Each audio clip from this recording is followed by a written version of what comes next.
अथ श्रीचन्नकेशवाष्टकम्।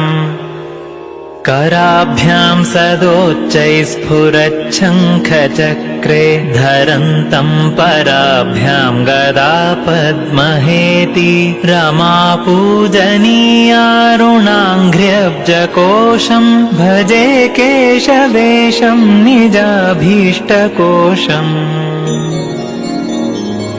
विरिञ्चेशदेवाधिपाद्यादितेयैः सदा गन्धपुष्पाक्षतैर्धूपदीपैः मुदा पूजितः श्रीपदाम्भोजयुग्मं भजे केशवेशं निजाभीष्टकोशम्। कलापूर्णचन्द्रप्रतीकाशवक्त्रं मलाद्य